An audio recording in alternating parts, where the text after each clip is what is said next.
আসসালামু আলাইকুম প্রিয় শিক্ষার্থী, আশা করি তোমরা ভালো আছো।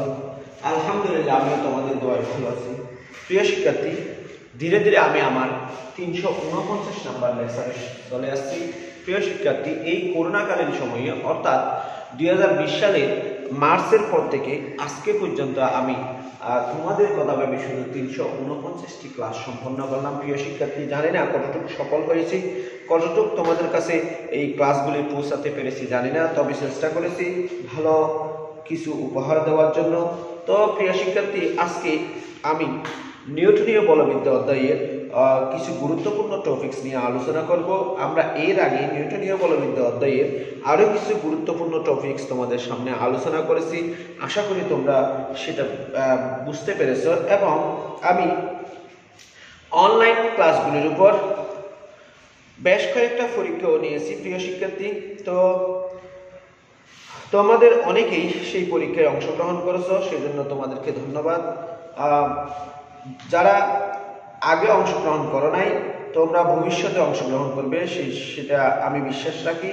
এবং তোমরা অবশ্যই তোমাদের দায়িত্ব, অর্থাৎ তোমাদের পড়ালেখা এই করোনার সময়ে যে একটা লম্বা সময় তোমরা পাচ্ছ, একটা গ্যাপ পাচ্ছ, সেই গ্যাপের মধ্যে তোমরা, আমি বিশ্বাস করি তোমরা তোমাদের পড়ালেখাগুলি কি করে ফেলবা, শেষ করে ফেলবা, এবং তোমরা নিজেদেরকে ভবিষ্যতের উপযুক্ত করে তুলবা। কারণ শুধু এই ইন্টারমিডিয়েট সময় নয়, এর ফলে তোমাদের বিরাট লম্বা একটি কি রয়েছে, সময় হাতে রয়ে গেছে। অর্থাৎ তোমাকে বিশ্ববিদ্যালয়ে ভর্তি হতে হবে। ভালো বিশ্ববিদ্যালয়ে চান্স না পেলে সেই ক্ষেত্রে পড়ালেখার তেমন কি থাকে না, মনের মধ্যে তৃপ্তি থাকে না। তো তোমাদের সেই ভালো বিশ্ববিদ্যালয়ে যদি ভর্তি হতে হয়, অবশ্যই তোমাকে কি করতে হবে, ইন্টারমিডিয়েট জীবনটা অর্থাৎ ইন্টারমিডিয়েটের সময়টা তোমাকে কি করতে হবে, প্রয়োগটা ভালোভাবে করতে হবে, অর্থাৎ ব্যবহারটা ভালোভাবে করতে হবে। তুমি যদি ইন্টারমিডিয়েটের সময়টা ভালোভাবে ব্যবহার করো, তাহলে দেখবে যে তুমি পরবর্তী সময়ে তোমার ওই জীবনকে কি করতে পারবা, উন্নতির শিখরে নিয়ে যেতে পারবা। কথায় আছে না, তুমি যদি ভালো শস্য ক্ষেত্র পাও বা ভালো বীজ পাও, তাহলে তুমি ভালো ফসল ফলাইতে পারবা। এই ইন্টারমিডিয়েট জীবনটাকে যদি তুমি শস্য ক্ষেত্র বা ভালো বীজ বোনার সময় মনে করো, সেই ক্ষেত্রে এই সময়ে যদি তুমি ভালো বীজ পাও, ভালো শস্য ক্ষেত্রে ভালো বীজগুলি বুনন করতে পারো, তাহলে তুমি অবশ্যই ভালো ফসল কি করতে পারবা, ঘরে তুলতে পারবে। তাই তোমাদের প্রতি অনুরোধ থাকবে, তোমরা অবহেলা করে সময়টাকে নষ্ট করবে না। তোমরা অবশ্যই তোমাদের এই যে একটা লম্বা সময় পাচ্ছ, সেই সময়টাকে কাজে লাগাও এবং নিজেকে ভবিষ্যতের জন্য উপযুক্ত করে তোলো।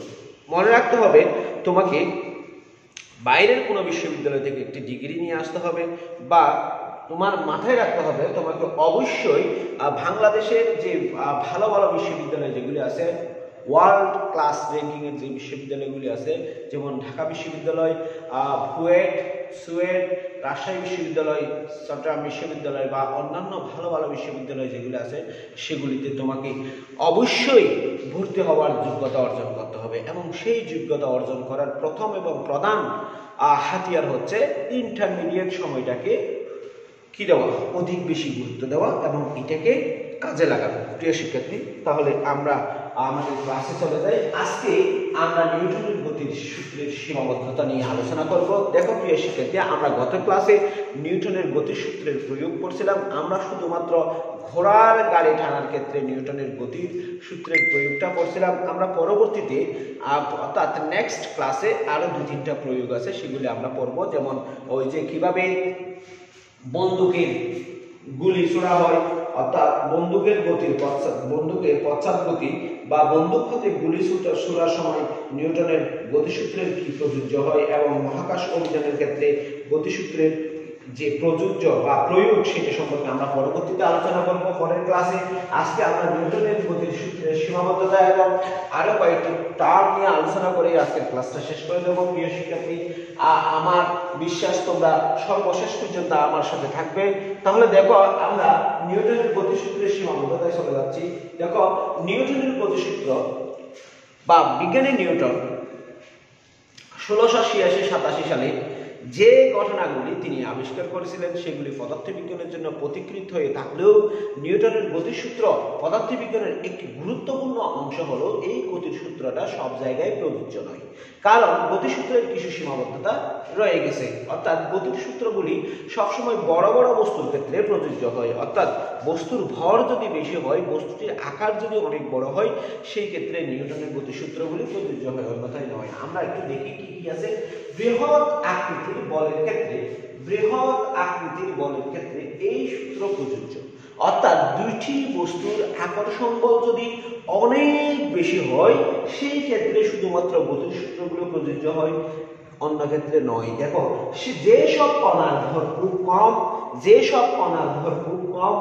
সেই সব কণার ক্ষেত্রে এই সূত্র প্রযোজ্য নয়। যেমন ইলেকট্রন, প্রোটন, নিউট্রন, এই সমস্ত কণাকে আমরা চিনি যাদেরকে মৌলিক কণিকা বলা হয়, অর্থাৎ হাইড্রোজেন ব্যতীত প্রায় 118টি মৌলের মধ্যে সবগুলি মৌলতে ইলেকট্রন, প্রোটন, নিউট্রন কণা রয়েছে, এগুলি স্থায়ী মৌলিক কণিকা। এবং হাইড্রোজেনের মধ্যে মাঝে মাঝে নিউট্রনটা দেখা যায়, মাঝে মধ্যে নিউট্রনটা দেখা যায় না। এই ইলেকট্রন, প্রোটন, নিউট্রন এদের ভর আমরা জানি যে ইলেকট্রনের ভর আমরা জানি যে 9.11 into 10 inverse 31 KG, 9.11 into 10 inverse 31 KG, ঠিক আছে। এরপর প্রোটনের ভর আমরা জানি যে 1.663 বা 1.675 into 10 inverse 28 কেজি। একইভাবে এটা 3 হবে, এবং প্রোটনের ক্ষেত্রে আমরা জানি যে 1.675 into 10 inverse 28 কেজি। অর্থাৎ আমরা দেখতেছি যে ইলেকট্রনের ভর অনেক কম, প্রোটন, নিউট্রনের ভর অনেক কম। এই ক্ষেত্রে এই সমস্ত ভরের ক্ষেত্রে কি হয় না, নিউটনের গতির সূত্র কাজ করে না, অর্থাৎ যদি বস্তু খুব ক্ষুদ্র হয়ে যায় সেই ক্ষেত্রে গতির সূত্র কি হবে না, কাজ করবে না। এবং অবশ্যই সেই ক্ষেত্রে ম্যাক্স প্লাঙ্কের কোয়ান্টাম বলবিদ্যা কাজ করবে। আমরা কোয়ান্টাম বলবিদ্যা শিখি যেগুলি খুব ছোট ছোট কণা নিয়ে কাজ করে, অর্থাৎ যেখানে কোয়ান্টা বা ফোটন বা আলোক রশ্মি উচ্চ বা যেই কণাগুলির ভর আলোর কণার ভরের কাছাকাছি বা আলোর কণার ভরের প্রায় সমান বা খুব ক্ষুদ্র, সেই সমস্ত কণা যে কাজ করে, অর্থাৎ যে স্তরে কাজ করে, সেই স্তর নিয়ে যে পদার্থবিজ্ঞানের যে অংশ আলোচনা করে সেটাকে আমরা বলি কোয়ান্টাম বলবিদ্যা। এরপর 2 নম্বর সীমাবদ্ধতা। দেখো, ভর অত্যন্ত কম, অর্থাৎ ক্ষুদ্র বল বিশিষ্ট যাদের ভর 10 inverse 31 কেজি। 10 inverse 31 কেজি মানে অনেক ছোট একটা সংখ্যা। সেই সকল কণার বেগ বেশি, অর্থাৎ যে সকল কণার ভর খুব ছোট, খুব কম, খুব ক্ষুদ্র, সেই সকল কণার বেগ বেশি, এবং সেই সকল কণার বেগ প্রায় আলোর বেগের কাছাকাছি। প্রায় কিসের বেগের কাছাকাছি? আলোর বেগের কাছাকাছি। এবং এই আলোর বেগের কাছাকাছি কণাগুলি গতিশীল অবস্থায় প্রায় সময় তরঙ্গ রূপে অবস্থান করে। কি রূপে অবস্থান করে? তরঙ্গ রূপে অবস্থান করে। এবং এই সকল ক্ষেত্রে আপেক্ষিকতার তত্ত্ব প্রযোজ্য হয়। আপেক্ষিকতার তত্ত্বটা কে দিয়েছিলেন? বিখ্যাত বিজ্ঞানী আইনস্টাইন। বিখ্যাত বিজ্ঞানী কি? আইনস্টাইন দিয়েছিলেন আপেক্ষিকতার তত্ত্বটা। কিন্তু কার উপর ভিত্তি করে দিয়েছিলেন? কোয়ান্টাম বলবিদ্যার উপর ভিত্তি করে, ম্যাক্স প্লাঙ্কের কোয়ান্টাম বলবিদ্যার উপর ভিত্তি করে আপেক্ষিক তত্ত্বটা দিয়েছিলেন। তাই আমরা বলতে পারি যে ভর যখন অতি ক্ষুদ্র হবে সেই ক্ষেত্রে অবশ্যই কি হবে না, নিউটনের গতির সূত্র প্রযোজ্য হবে না, কারণ ভর 10 inverse 31 কেজি মানে অনেক ছোট বস্তু। এবং এই সকল ক্ষেত্রে কণাগুলির বেগ আলোর বেগের সমান থাকে বিধায় এরা তরঙ্গ আকারে ওই সময় গতিশীল অবস্থায় কি থাকতে পারে? অবস্থান করতে পারে। এবং সে সকল ক্ষেত্রে আপেক্ষিকতার তত্ত্ব প্রযোজ্য। এরপরে দেখো, বল ত্বরণের সমানুপাতিক হলে আমরা জানি যে বল ত্বরণের সমানুপাতিক থেকে পেয়েছিলাম নিউটনের গতির দ্বিতীয় সূত্র থেকে আমরা পেয়েছিলাম F সমান m। F সমান কি? m বা F proportional to a। এখানে আমরা দেখতেছি যে বল ত্বরণের সমানুপাতিক। যে সমস্ত ক্ষেত্রে বল ত্বরণের সমানুপাতিক শুধুমাত্র সেই সমস্ত ক্ষেত্রে নিউটনের গতির সূত্র কি হবে? প্রযোজ্য হবে। নিউটনের গতির সূত্র প্রযোজ্য হবে। না হলে গতির সূত্র প্রযোজ্য হবে না। কখন প্রযোজ্য হবে না? দেখো, কিন্তু ত্বরণ যদি খুব কম হয়, ত্বরণ যদি খুব কি হয়, কম হয়। কম মানে কি রকম? tan inverse 10 metre per second square, tan inverse 10 metre per second square. অর্থাৎ কোন বস্তুর ত্বরণ যদি tan inverse 10 metre per second স্কয়ারের কাছাকাছি হয়, সেই ক্ষেত্রে নিউটনের গতির সূত্রগুলি প্রয়োগ করে ভালো ফলাফল পাওয়া যায় না। কি পাওয়া যায় না? ভালো ফলাফল পাওয়া যায় না। কারণ এই ক্ষেত্রে বল, এই সমস্ত ক্ষেত্রে বল অবশ্যই কিসের সমানুপাতিক হবে?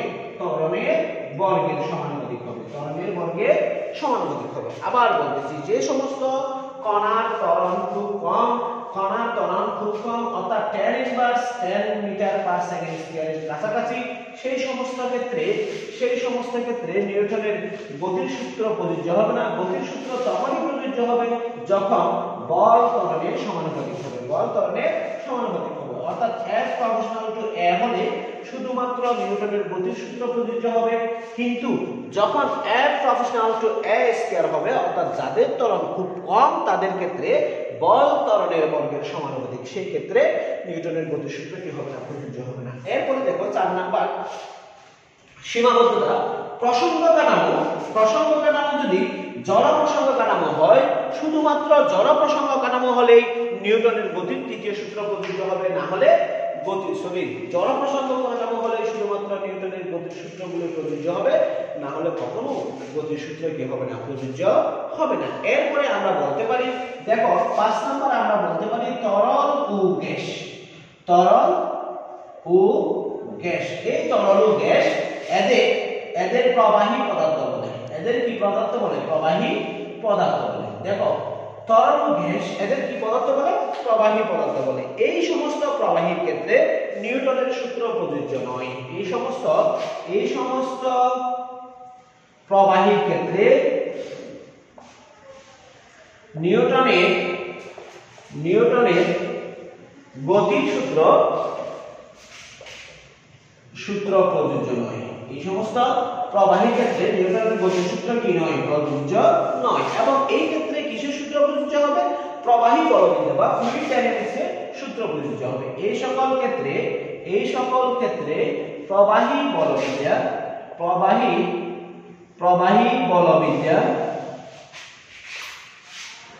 ফ্লুইড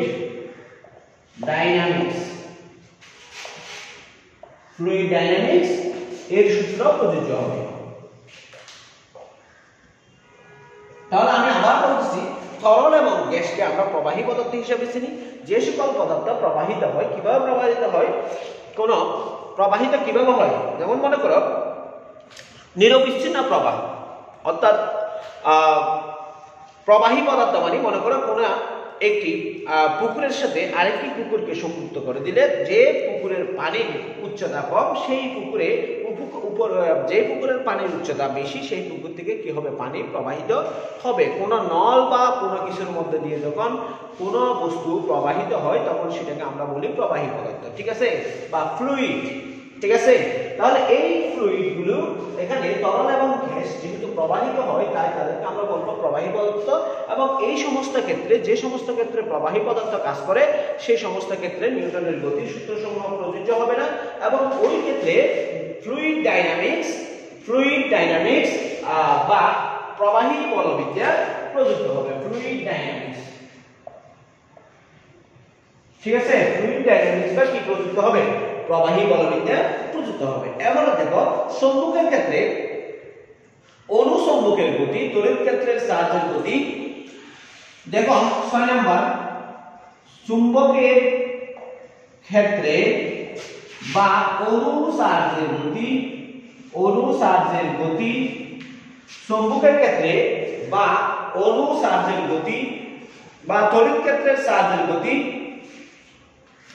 বা তড়িৎ ক্ষেত্রের চার্জের গতি,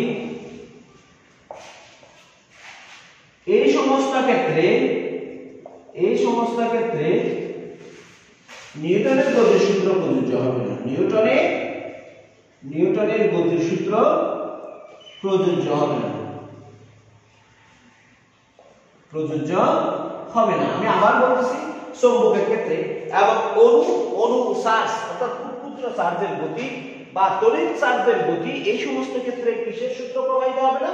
নিউটনের গতির সূত্র প্রযোজ্য হবে না। এই সমস্ত ক্ষেত্রে কুলম্বের সূত্র, লরেন্জের সূত্র, এই সমস্ত ক্ষেত্রে কুলম্বের সূত্র বা লরেন্জের সূত্র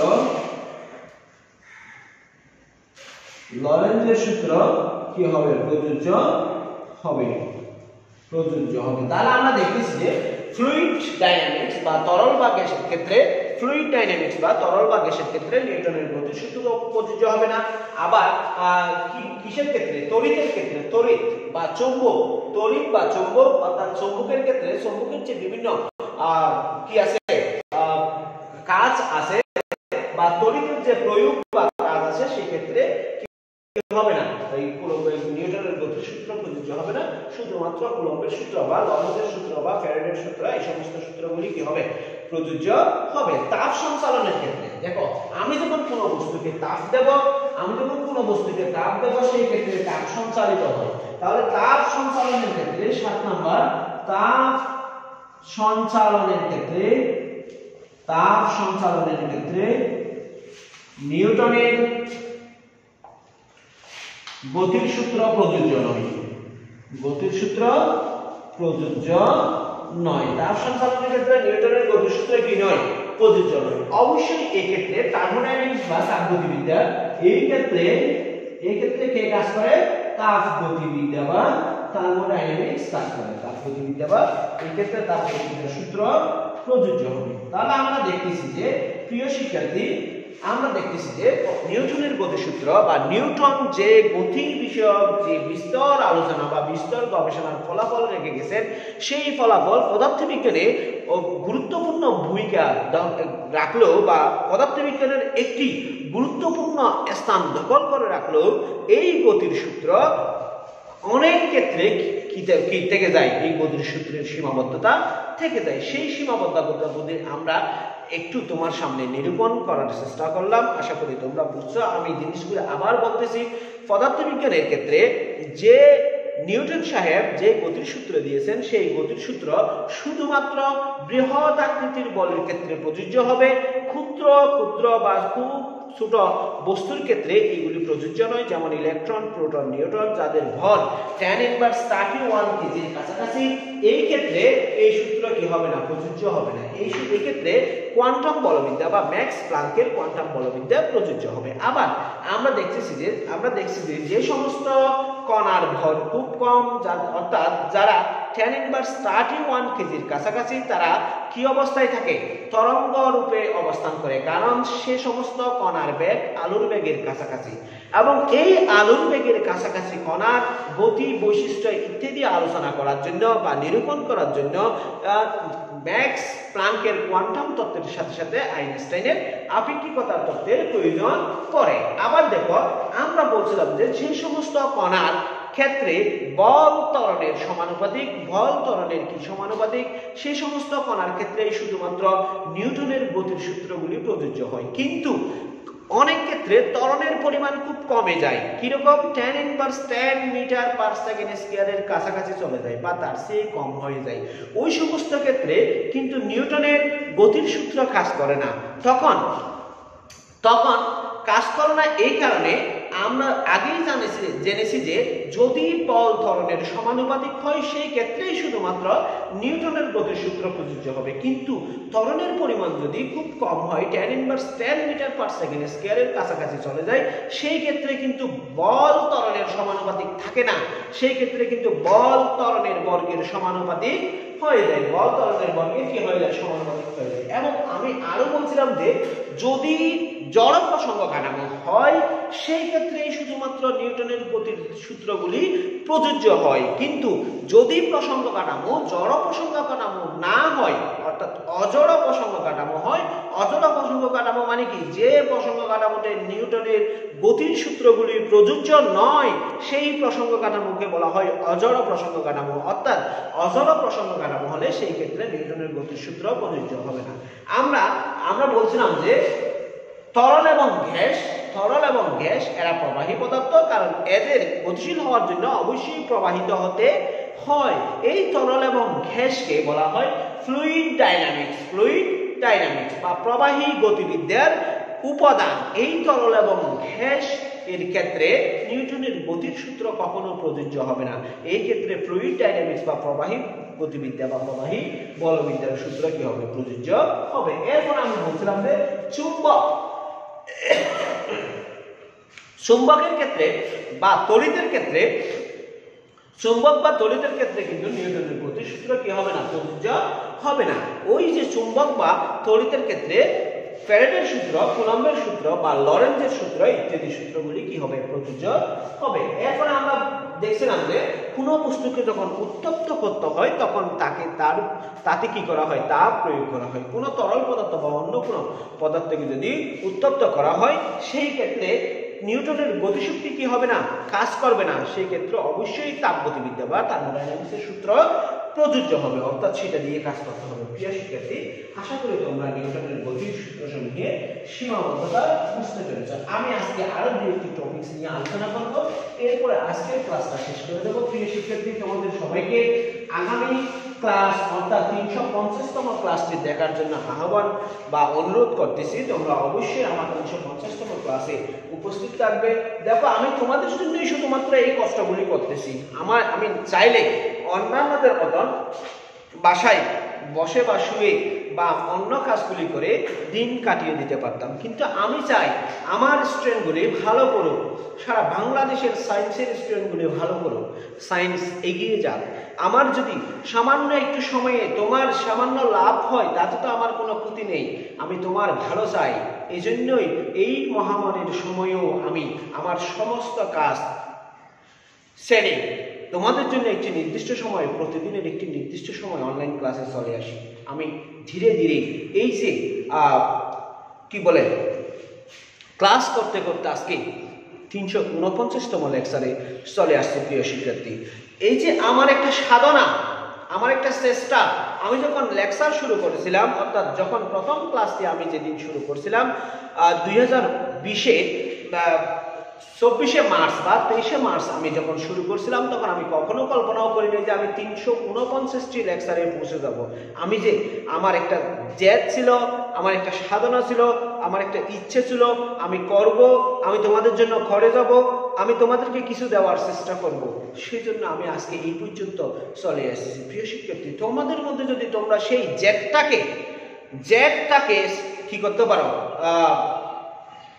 প্রতিষ্ঠিত করতে পারো, যদি তোমাদের মধ্যে তোমাদের সেই ইচ্ছাকে জাগিয়ে তুলতে পারো, সেই স্বাদ, কোনো কিছু অর্জন করার স্বাদটাকে নিজের মধ্যে জাগিয়ে তুলতে পারো, নিজের মধ্যে এটা করতে পারো যে মানে আমাকে পড়তেই হবে, সাধনা করতেই হবে, পরিশ্রম করতেই হবে, আমাকে অবশ্যই ভালো কিছু করতে হবে, ভালো জায়গায় পৌঁছাতে হবে, যদি সেই চিন্তা ভাবনাটা মনের মধ্যে ঢুকাতে পারো তাহলে অবশ্যই তুমি সফল হবে। তাই আমি তোমাদের আবারও অনুরোধ করব, সমস্ত অবহেলা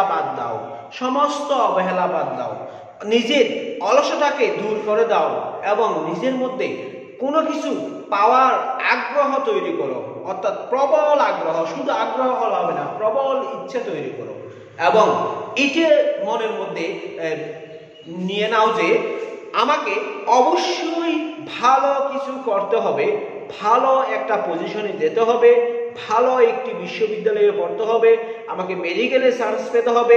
সেই জিনিসটা যদি তোমার মাথায় ঢুকাইতে পারো, অর্থাৎ যদি তোমার মনের মধ্যে প্রতি ঘন্টায় ঘন্টায় ওই প্রশ্নটা জাগাইতে পারো, আমি কেন মেডিকেলে চান্স পাবো না, আমি কেন বাংলাদেশের অন্যতম কয়েকটি বিশ্ববিদ্যালয়ের একটিতে চান্স পাবো না, সেই প্রশ্নটা যদি বারবার মনের মধ্যে খুঁচাইতে পারো, অবশ্যই তুমি ভালো কিছু করতে পারবে। এবং সেটা করার জন্য তোমাকে যেটা করতে হবে সেটা হচ্ছে পড়তে হবে এবং অনেক অনেক অনেক বেশি পড়তে হবে। তাহলে প্রিয় শিক্ষার্থী, আমরা পরবর্তী টপিকসে চলে যাচ্ছি। আমার পরবর্তী টপিকস হচ্ছে একক বল। দেখো, একক বল কি? Unit force. একক বল কি জিনিস? যে বলের পরিমাণ 1 একক, সেটাকে আমরা একক বল বলবো। অথবা আমি একটু সংজ্ঞা সুন্দর করে দিলে যে পরিমাণ বল 1 কিলোগ্রাম বলের কোন বস্তুর উপর ক্রিয়া করলে, যে পরিমাণ বল 1 কিলোগ্রাম ভরে বস্তুর উপর, যে পরিমাণ বল 1 কিলোগ্রাম ভরে বস্তুর উপর ক্রিয়া করলে, বস্তুর উপর ক্রিয়া করে একক ত্বরণ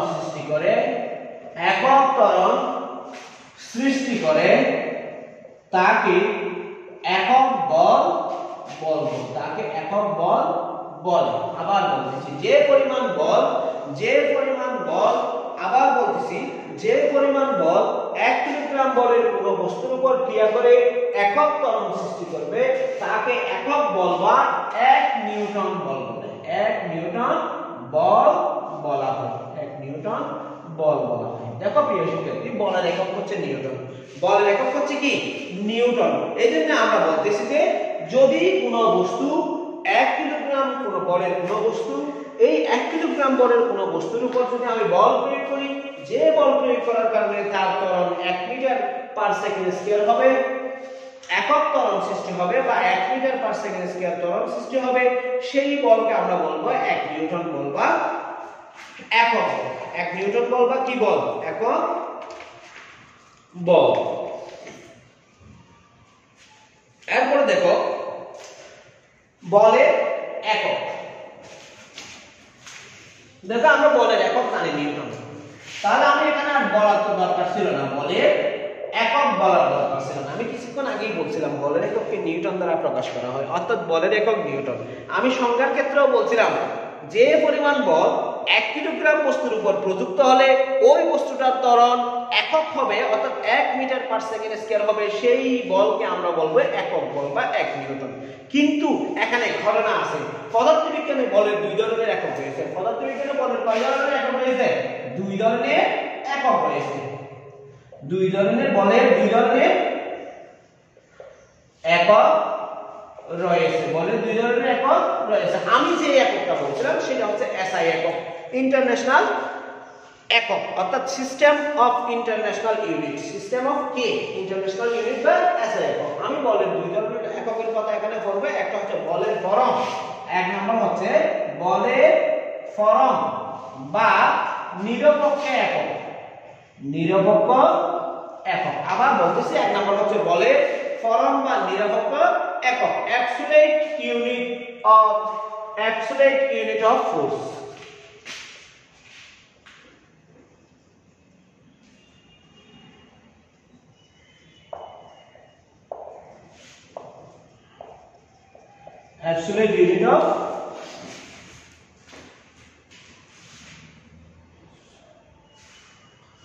Absolute unit of force.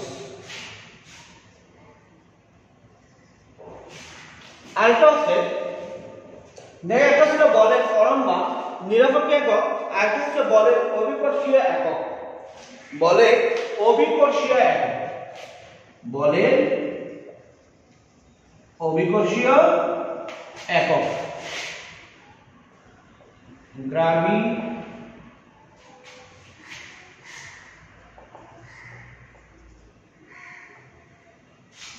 Gravitational unit of force. একটা হচ্ছে বলের নিরপেক্ষ একক, আর একটা হচ্ছে বলের অভিকর্ষীয় একক। একটা হচ্ছে বলের নিরপেক্ষ একক, আর একটা হচ্ছে বলের অভিকর্ষীয় একক, গ্র্যাভিটেশনাল ইউনিট অফ ফোর্স বা অ্যাবসোলিউট ইউনিট অফ ফোর্স। দেখো আমরা বলের ফরম একক কি জিনিস একটু দেখব। বলের ফরম একক কি জিনিস? বলের ফরম একক হচ্ছে বলের যে একক স্থান ভেদে কোনো পরিবর্তন হয় না, বলের যে এককের স্থান ভেদে কোনো পরিবর্তন হয় না, বলের যে এককের স্থান ভেদে কোনো পরিবর্তন হয় না, তাকে ফরম একক বলা হয়। ফরম একক বলা হয়। কার ফরম একক বলা হয়? বলের ফরম একক। অর্থাৎ বলের যে একক স্থান ভেদে কোনো পরিবর্তন হয় না তাকে বলা হয় বলের ফরম একক। এই ধরনের একক আবার তিনটা আছে, এই ধরনের একক আবার কয়টা আছে? তিনটা আছে। দেখো এই ধরনের একক আছে তিনটা। একটা হচ্ছে FPS পদ্ধতি, একটা হচ্ছে FPS পদ্ধতি, foot foot pound second, foot pound second. আরেকটা হচ্ছে যে CGS পদ্ধতি, সেন্টিমিটার গ্রাম সেকেন্ড, সেন্টিমিটার গ্রাম সেকেন্ড। আমি একটা পদ্ধতির নাম বলছি কি FPS পদ্ধতি, আরেকটার নাম বলছি CGS পদ্ধতি, আরেকটা আছে MKS পদ্ধতি, MKS পদ্ধতি, metre kilogram second, metre kilogram second. এখন দেখো এই FPS পদ্ধতিতে বলের একক হচ্ছে পাউন্ডাল, FPS পদ্ধতিতে বলের একক কি? পাউন্ডাল, বলের একক পাউন্ডাল। FPS পদ্ধতিতে বলের একক হচ্ছে পাউন্ডাল। আমি সংজ্ঞাটা দিচ্ছি, সংজ্ঞাটা কি লিখবো?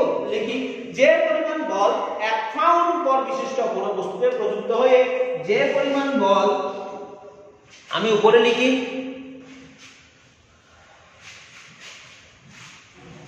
পাউন্ডাল,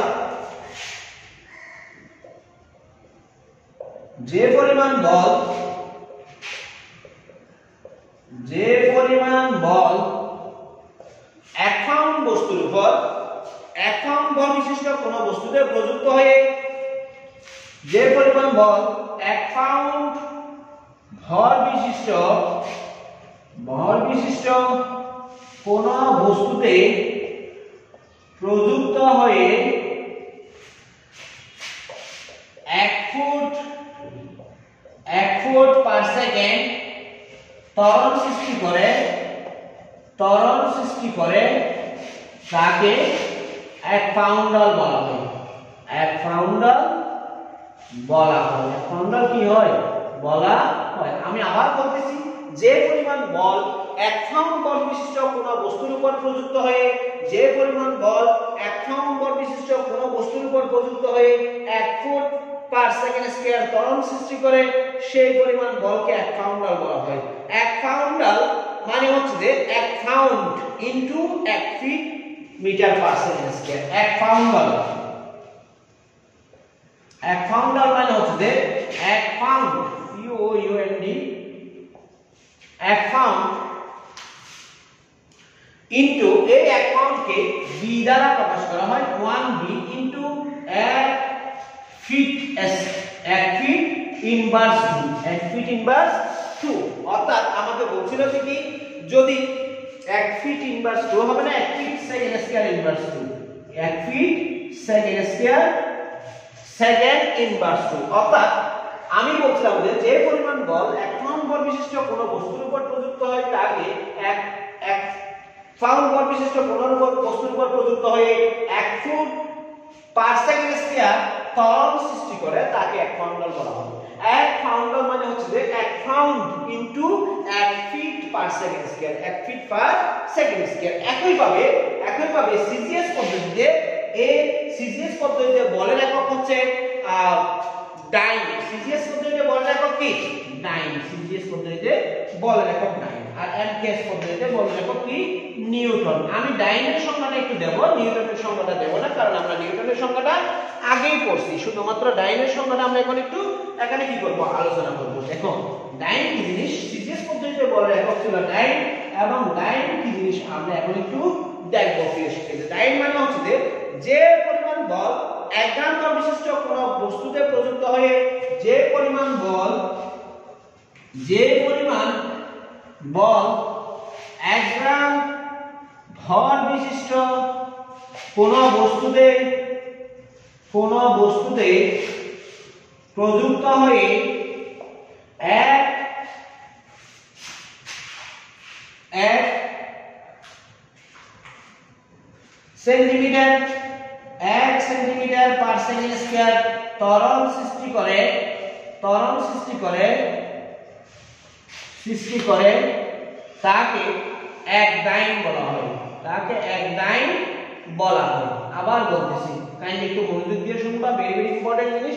হয়তো তোমরা মনে করবে যে এখানে আমি তো ফুট পাউন্ডাল বা ডাইন এগুলো নিয়ে আমি তো কি করব না, ইন্টারমিডিয়েটে কোনো প্রশ্নের অ্যান্সার করতে হবে না আমাকে, তাহলে আমি কেন এগুলো শিখবো? দেখো প্রিয় শিক্ষার্থী, আমি তোমাকে বলছিলাম এই ইন্টারমিডিয়েটটা হচ্ছে যে ভবিষ্যৎ জীবনের বীজ ক্ষেত্র, শস্য ক্ষেত্র। এখানে তুমি যদি ভালো শস্য ফলাও তাহলে তুমি সেই ফসলগুলি বাড়িতে তুলতে পারবা, ভালো ফসলগুলি। এখন তুমি যদি এগুলি পড়ো তাহলে সামনে তোমার ভার্সিটি ভর্তি পরীক্ষা আছে, সেখানে হয়তো ফুড, ফাউন্ডাল, ডাইং এই সমস্ত কিছু তোমার প্রয়োজন হতে পারে। তাই যদি তুমি এখানে শিখে নাও তাহলে তোমার আর ওখানে কষ্ট করতে হবে না। তাই তুমি একটু মনোযোগ দিয়ে দেখো প্লিজ।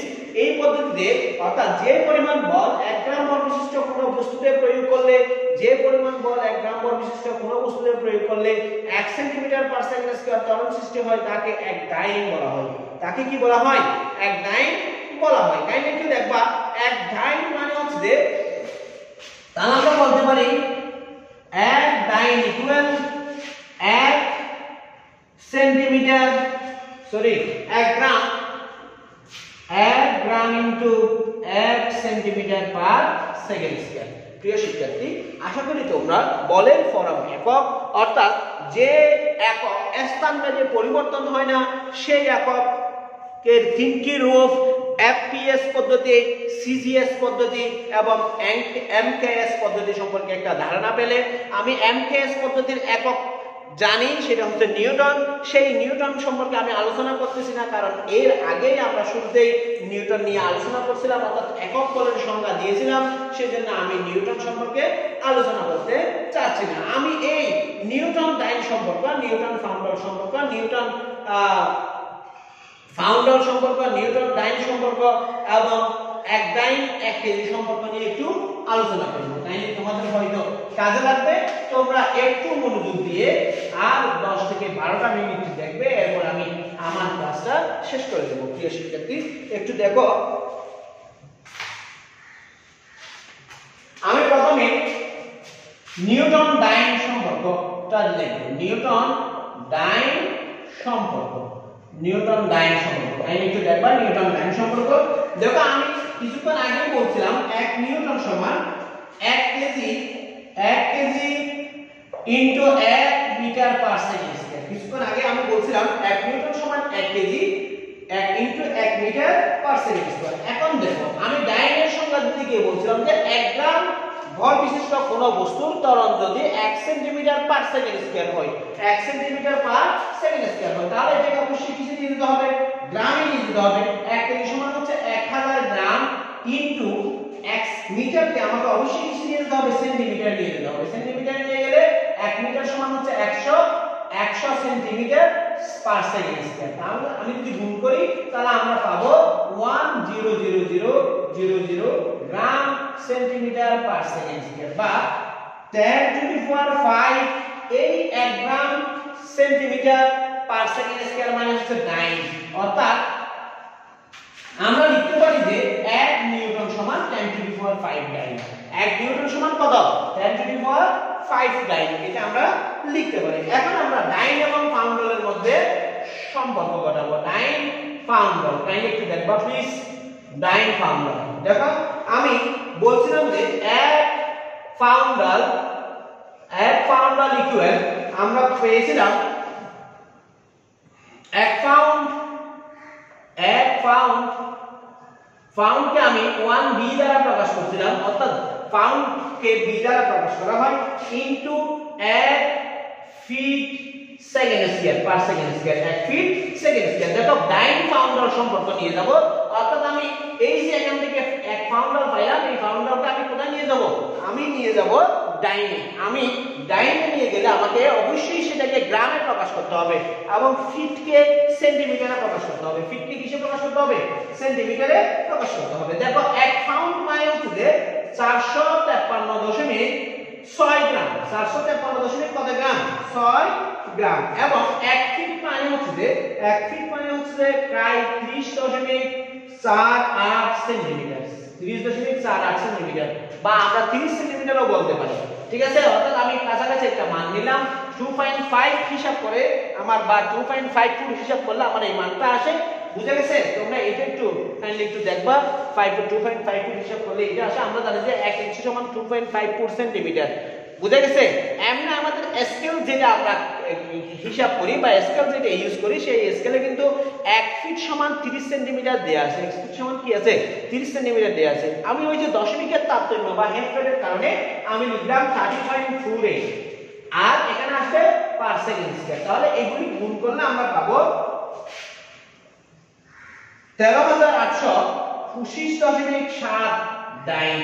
13,825 কত 7 ডাইন, অর্থাৎ 1 পাউন্ডাল সমান 13,825.7 ডাইন, অর্থাৎ 13,825.7 ডাইন কি সমান 1 পাউন্ডাল সমান। এখন আমরা একটু নিউটন পাউন্ডাল সম্পর্ক কথা বলব। নিউটন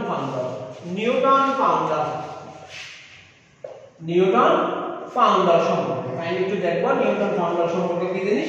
দেখো আমরা 1 নিউটন সমান জানি যে 1 kg into 1 metre per second square. 1 kg into 1 kg into কি 1 মিটার পার সেকেন্ড স্কয়ার। এখন দেখো আমাকে পাউন্ডালে নিয়ে যেতে গেলে আমার কি লাগবে? আমার পাউন্ডালে নিয়ে যেতে গেলে আমাকে পাউন্ড এবং ফিট দরকার হবে। পাউন্ড এবং কি দরকার হবে? ফিট দরকার হবে। দেখো 1 কেজি মানে হচ্ছে যে 2.2, 1 কেজি মানে হচ্ছে যে 2.2 পাউন্ড, বা 1 কেজি মানে হচ্ছে 2.2 পাউন্ড, PUUND পাউন্ড, বা এটাকে LB দ্বারা প্রকাশ করা হয়। কি দ্বারা প্রকাশ করা হয়? LB দ্বারা প্রকাশ করা হয়। আমি 2.2 LB লিখলাম ইনটু 1 মিটার। মিটারকে কি নিয়ে যেতে হবে? ফিটে নিয়ে যেতে হবে। কাইন্ডলি একটু দেখো এখানে আমি যেই ফিটটা একটু ইউজ করব সেটা হয়তো তোমাদের পাওয়া ক্যালকুলেশনের সাথে একটু কি হবে, এদিক সেদিক হবে। তোমরা তোমাদের মতো করে হিসাব করে নিবা। দেখো আমি 1 মিটার সমান পেলাম 3.28 ফিট। 3.28 ফিট সাথে কি আছে? সেকেন্ড স্কয়ার আছে, পার সেকেন্ড স্কয়ার আছে। কাইন্ডলি একটু মনোযোগ দিয়ে দেখবা প্লিজ। আমার হিসাবগুলোর সাথে তোমাদের হিসাবগুলো হয়তো একটু এদিক সেদিক হবে। তোমরা তোমাদের হিসাবগুলি তোমাদের মতো করে নেবা, অর্থাৎ মানগুলি ওই যে আমি এখানে 1 ফিট সমান আমি কত ধরলাম? 30.48 সেন্টিমিটার ধরলাম। আসলে কিন্তু আমার স্কেল অনুযায়ী আসার কথা ছিল 30 সেন্টিমিটার, কিন্তু আমি 2.5 ফুট দিয়ে হিসাব করার কারণে সেই মানটা একটু কি হয়ে গেছে, মূল মানের সাথে তারতম্য ঘটে গেছে। তোমরা তোমাদের মতো করে হিসাব করে নেবা প্রিয় শিক্ষার্থী। তাহলে দেখো আমরা পাবো এই দুটো যদি আমি গুণ করি আমি টোটাল পাবো 7.2 পাউন্ডাল পাবো। 7.2 পাউন্ডাল। কেন আমি পাউন্ডাল লিখলাম? আমরা জানি যে LB fit per second square equal poundal. LB fit per second square equal কি পাউন্ডাল, অর্থাৎ 1 পাউন্ডাল সমান আমি কিছুক্ষণ আগেই লিখেছিলাম 1 LB fit per second square. ঠিক আছে? আমার আরেকটা সম্পর্ক আছে 1 ডাইন 1 কেজি সম্পর্ক, আমার লাগবে না, আমি সেটাতে যাচ্ছি না, এত লম্বা হিস্টরি করব না। আমরা আর কয়েক মিনিটের মধ্যে ক্লাসটা শেষ করে দেব প্রিয় শিক্ষার্থী। আরেকটু দেখবা, কারণ আমরা বলের একক পড়াতে গিয়ে দেখছিলাম যে বলের একক দুই ধরনের, একটা ফরাম একক আর একটা হচ্ছে অভিকর্ষীয় একক। আমি বলের একককে মূলত নিউটন দ্বারা সংজ্ঞায়িত করছিলাম এবং সেখানে বলছিলাম যে 1 কেজি বলের কোনো বস্তুর উপর যদি যে পরিমাণ বল প্রয়োগ করে বস্তুটির ত্বরণ 1 মিটার পার সেকেন্ড স্কয়ার করা হয়, সেই পরিমাণ বলকে আমরা বলছিলাম একক বল বা নিউটন, 1 নিউটন। আবার বলের একক দুই ধরনের দেখছি, একটা হচ্ছে ফরাম একক আর একটা হচ্ছে অভিকর্ষীয় একক। ফরাম একক হচ্ছে যে সমস্ত একককে স্থান ভেদে কি হয় না, পরিবর্তন হয় না, সেই সমস্ত একককে বলছিলাম বলের ফরাম একক। এবং কিছু একক স্থান ভেদে পরিবর্তন হবে, সেটা আমরা পরবর্তীতে আলোচনায় আসতেছি। আমরা বলের ফরাম একক 3 ধরনের পেয়েছিলাম, একটা হচ্ছে FPS পদ্ধতিতে, আর একটা হচ্ছে CGS পদ্ধতিতে, আর একটা হচ্ছে MKS পদ্ধতিতে। FPS পদ্ধতিতে আমরা পেয়েছিলাম পাউন্ডাল। সেই ক্ষেত্রে আমরা দেখছিলাম যে যে পরিমাণ বল 1 পাউন্ড বস্তুর উপর প্রয়োগ করার কারণে ওই বস্তুটির ত্বরণ 1 ফিট পার সেকেন্ড স্কয়ার হয়, 1 ফিট পার সেকেন্ড স্কয়ার হয়, সেই পরিমাণ বলকে আমরা বলছিলাম পাউন্ডাল। এবং CGS পদ্ধতিতে বলের একক পাইছিলাম ডাইন। সেই ক্ষেত্রে আমরা বলের সংজ্ঞা দিতে গিয়ে পাইছিলাম যে পরিমাণ বল 1 গ্রাম বস্তুর উপর প্রয়োগ করার কারণে বস্তুটিতে 1 সেন্টিমিটার পার সেকেন্ড স্কয়ার ত্বরণ সৃষ্টি হয়। 1 সেন্টিমিটার পার সেকেন্ড স্কয়ার ত্বরণ সৃষ্টি হয় কত গ্রাম বস্তুর উপর? 1 গ্রাম বস্তুর উপর প্রয়োগ করার কারণে 1 সেন্টিমিটার পার সেকেন্ড স্কয়ার ত্বরণ সৃষ্টি হয়, সেই একককে আমরা বলছিলাম ডাইন। এবং নিউটনের সংজ্ঞাটা আমরা আগে দিয়েছিলাম, এবং আমরা ডাইন নিউটন সম্পর্ক, পাউন্ডাল নিউটন সম্পর্ক এবং ডাইন পাউন্ডাল সম্পর্কটা দেখেছি। এখন আমরা বলের অভিকর্ষীয় একক একটু দেখব। বলের অভিকর্ষীয় একক কাইন্ডলি একটু দেখব। বলের অভিকর্ষীয় কোন বস্তুকে পৃথিবী যে বল দ্বারা আকর্ষণ করে তাকে আমরা অভিকর্ষ বল বলি। কোন বস্তুকে পৃথিবী যে বল দ্বারা আকর্ষণ করে তাকে আমরা কি বলি? অভিকর্ষ বল বলি বা ওজন বলি। আবার অভিকর্ষ বলের ক্রিয়ায় কোন বস্তুতে ত্বরণ সৃষ্টি হলে, কোন অভিকর্ষ বলের ক্রিয়ায় কোন বস্তুতে যদি কি সৃষ্টি হয়? ত্বরণ সৃষ্টি হয়, সেই ত্বরণকে আমরা অভিকর্ষ ত্বরণ বলি। আমি আবার বলতেছি, কোন বস্তুকে যদি পৃথিবী তার কেন্দ্রের দিকে টানে, যে বলে টানে সেই বলকে আমরা বলবো অভিকর্ষ বল। এবং এই অভিকর্ষ বলের কারণে যদি কোনো কারণে ত্বরণ সৃষ্টি হয়, সেই ত্বরণকে আমরা অভিকর্ষ ত্বরণ বলবো। সেই ত্বরণকে আমরা কি বলবো? অভিকর্ষ ত্বরণ বলবো। এখন একক বল বিশিষ্ট কোন বস্তুকে, একক বল বিশিষ্ট কোন বস্তুকে পৃথিবী তার কেন্দ্রের দিকে যে বল দ্বারা আকর্ষণ করবে, আবার বলতেছি, একক বল বিশিষ্ট কোন বস্তুকে, একক ভর বিশিষ্ট কোন বস্তুকে পৃথিবী তার কেন্দ্রের দিকে, একক বল বিশিষ্ট কোন বস্তুকে পৃথিবী তার কেন্দ্রের দিকে যে বল দ্বারা আকর্ষণ করে তাকে অভিকর্ষীয় একক বলা হয়। অভিকর্ষীয় একক বলে। আবার বলতেছি, একক বল বিশিষ্ট কোন বস্তুকে পৃথিবী তার কেন্দ্রের দিকে যে বল দ্বারা আকর্ষণ করে সেটাকে আমরা বলবো অভিকর্ষীয় একক। সেটাকে আমরা কি বলবো? অভিকর্ষীয় একক। এই অভিকর্ষীয় এককও তিন ধরনের। কয় ধরনের? তিন ধরনের। একটা হচ্ছে যে FPS, আর একটা হচ্ছে যে CGS, আর একটা হচ্ছে যে MKS। তিন ধরনের। আবার বলতেছি, আমি বলছিলাম যে এক কেজি বলের কোন বস্তুকে পৃথিবী তার কেন্দ্রের দিকে যে বলে আকর্ষণ করে সেই বলকে বা সেই পরিমাণ বলকে অভিকর্ষীয় একক বল বলবো। এখন দেখো, এই অভিকর্ষীয় একক কিন্তু তিন ধরনের। একটা হচ্ছে FPS পদ্ধতি, আর একটা হচ্ছে CGS পদ্ধতি, আর একটা হচ্ছে কি MKS পদ্ধতি। FPS পদ্ধতিতে অভিকর্ষীয় বলের একক হচ্ছে পাউন্ড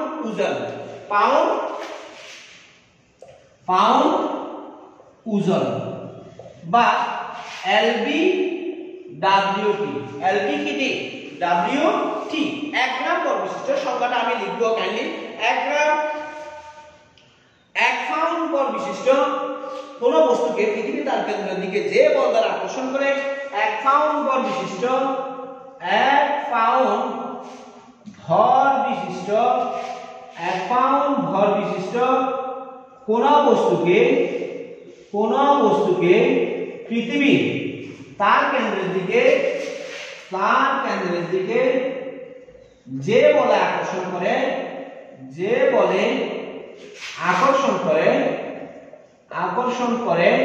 তাকে 1 পাউন্ড ওজন বা LBWT বলে। 1 পাউন্ড ওজন বা কি বলে? LBWT বলে। এখন দেখো, 1 LBWT ইকুয়াল আমরা লিখতে পারি 1 LBWT ইকুয়াল ক্যালকুলেশন করে আমরা লিখতে পারি 1 LB into 32 feet. 1 LB into 32 feet per second square. 32 feet per second square. এগুলি ক্যালকুলেশন করলে আসবে। এখন এত লম্বা হিস্টরি বা ক্যালকুলেশন করার সময় নেই, তাই আমি শর্টকাটে শেষ করে দিচ্ছি। তাহলে টোটাল এটাকে আমরা ক্যালকুলেশন করলে পাবো 32 পাউন্ডাল।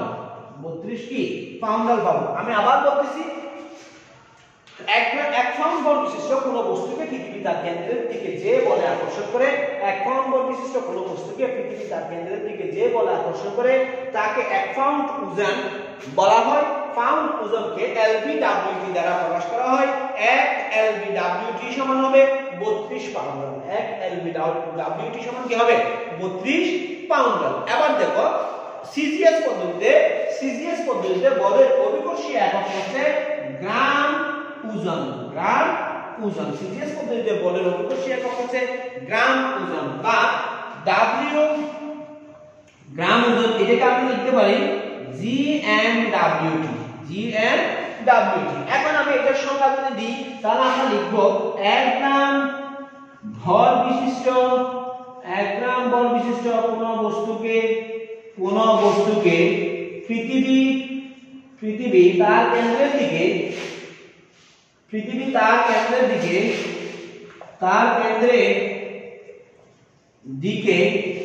যে বলে আকর্ষণ করে তাকে 1 গ্রাম ভর বিশিষ্ট কোন বস্তুকে পৃথিবী তার কেন্দ্রের দিকে যে বলে আকর্ষণ করে তাকে আমরা 1 গ্রাম ওজন বলবো। তাকে আমরা কি বলবো?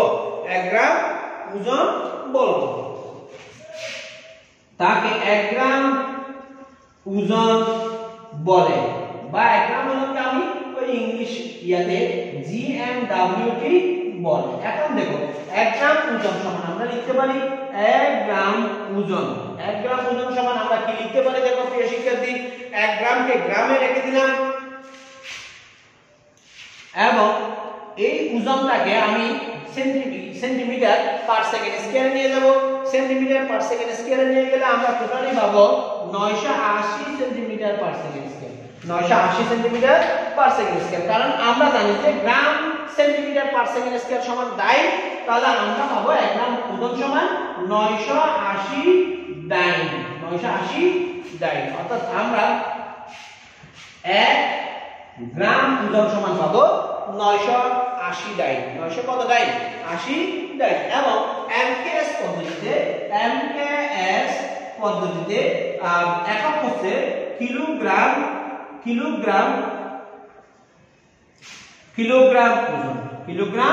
ওজন বা কেজি ডাব্লিউটি। তোমরা সংখ্যাটা এখান থেকে সহজে অনুধাবন করতে পারতেছো।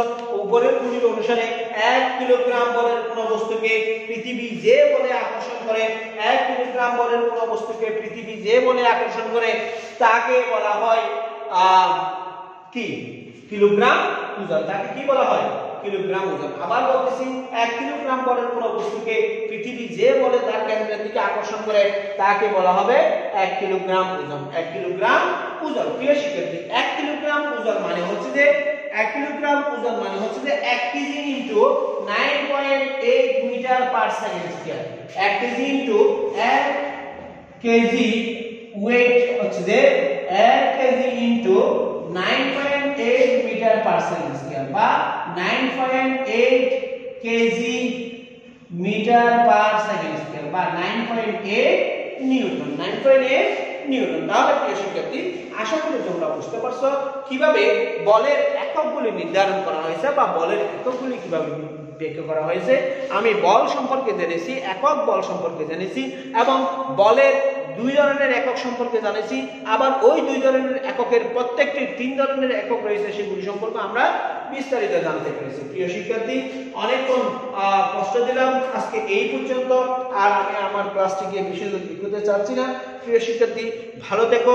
আবারও পূর্বের মতন আমি বলতে চাচ্ছি, ভালো করে পড়ালেখা করো, সময়কে নষ্ট করো না, নিজের জীবনকে এগিয়ে নিয়ে যাওয়ার চেষ্টা করো। মনের মধ্যে এরাদা তৈরি করো যে আমি ভালো কিছু হব। এই ভালো কিছু হব বা আমার অবস্থান থেকে আমি আমার অবস্থানটাকে একটি ভালো অবস্থানে নিয়ে যাব, এই 3টা শব্দ যদি মনের মধ্যে গাঁথতে পারো তাহলে আমি বিশ্বাস করি অবশ্যই তোমাকে একদিন দেশের উচ্চতর লেভেলের কোনো একটি ভালো পজিশনে খুঁজে পাবে। দোয়া রইল, আমার জন্য দোয়া করিও। আসসালামু আলাইকুম।